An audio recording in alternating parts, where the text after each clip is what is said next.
नमस्कार आदाब दोस्तों, हिंदोस में आपका स्वागत है। मैं हुक्राम।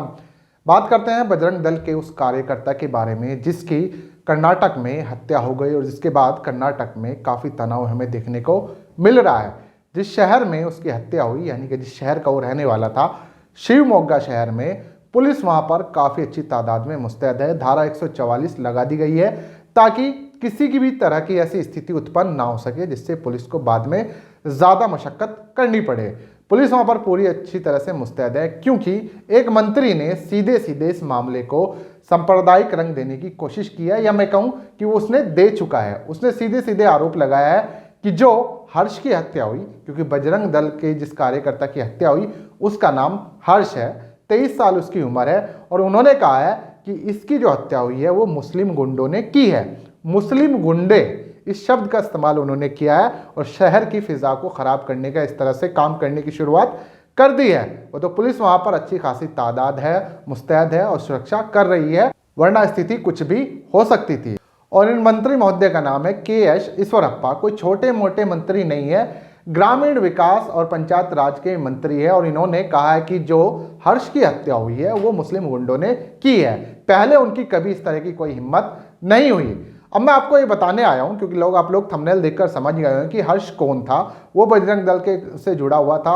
और अगर हम शहर के अपराध का रिकॉर्ड की बात करें, यानी कि जो शहर में अपराध होते हैं उनका जो एक रिकॉर्ड होता है, क्योंकि इंडियन एक्सप्रेस ने एक रिपोर्ट छापी है जिसमें उन्होंने हर्ष के बारे में बताया कि जो हर्ष था वो कैसे ग्रुप से जुड़ा हुआ था और खुद हर्ष पर तकरीबन 5 हत्या के प्रयास के मुकदमे चल रहे थे। तो उसकी हत्या की जो वजह हो सकती है, अभी जो पहली नज़र में पुलिस सोच कर चल रही है कि वो उसकी रंजिश हो सकती है, पुराने जो उस पर मुकदमे चल रहे हैं उसकी एक वजह भी हो सकती है, क्योंकि इसमें कुछ लोगों की गिरफ्तारी हुई है, उनके अभी पूरी तरह से लेखा जोखा, उनके बारे में जानकारी पूरी तरह से सामने नहीं आ पाई है। लेकिन मेरी इस मामले पर पूरी नज़र है। इस मामले का मैं सारे अपडेट जितने भी आएंगे इस मामले में मैं आप लोगों तक पहुँचाऊँगा।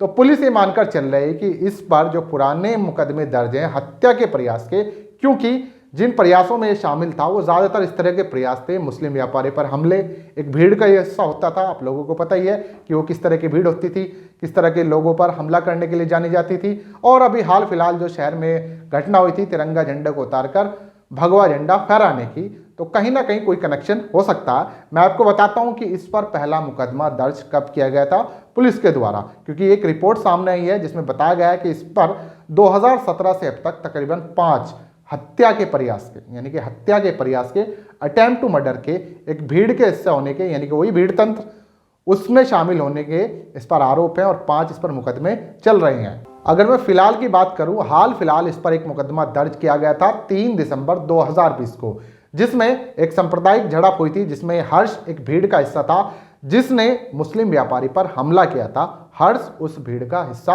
रहा है। ये मैं नहीं कह रहा हूं, ये वहां के रिकॉर्ड है, पुलिस के रिकॉर्ड है, जिसे इंडियन एक्सप्रेस ने छापा है। आप लोग बराबर में रिपोर्ट चल रही है वो देख सकते हैं। दूसरा, इस पर जो पहला मुकदमा दर्ज हुआ था वो 2017 में डोडापेट थाने में दर्ज हुआ था, जहां पर इस पे मारपीट के मुकदमे चल रहे हैं। तो 2017 से लेकर 20 तक तकरीबन 5 मुकदमों का सामना ये कर रहा था। और लेटेस्ट मामला मैंने आप लोगों को बताया, और किस तरह के मामलों के और किस तरह के हत्या के प्रयास के मुकदमे इस पर चल रहे हैं, खास समुदाय से रिलेटेड ही हैं वो सब भी। दूसरी बात, इसकी जो हत्या हुई है वो बहुत गलत हुई है। जिन लोगों ने भी की है उन्हें कड़ी से कड़ी सजा मिलनी चाहिए। शहर की फिजाओं को जो भी कोई खराब करने की कोशिश करेगा उसको सजा मिलनी चाहिए। लेकिन ये मंत्री महोदय के.एस. ईश्वरप्पा, जिन्होंने इस मामले को सीधे सीधे सांप्रदायिक रंग दे दिया, उन पर क्या कार्रवाई होगी या नहीं होगी, क्योंकि सरकार चल रही है वहां पर इनकी, या होती है या नहीं होती है, वो आगे देखने को हमें मिलेगा।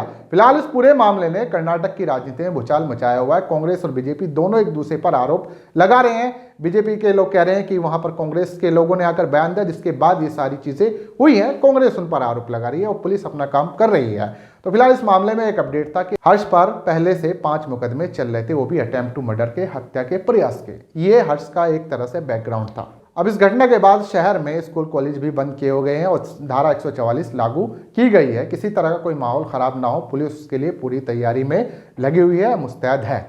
आप लोग इस खबर पर जो कुछ कहना है नीचे कमेंट कर सकते हैं। इस खबर को ज़्यादा से ज़्यादा शेयर कर सकते हैं। दोस्तों, मिलते हैं फिर किसी नई खबर के साथ।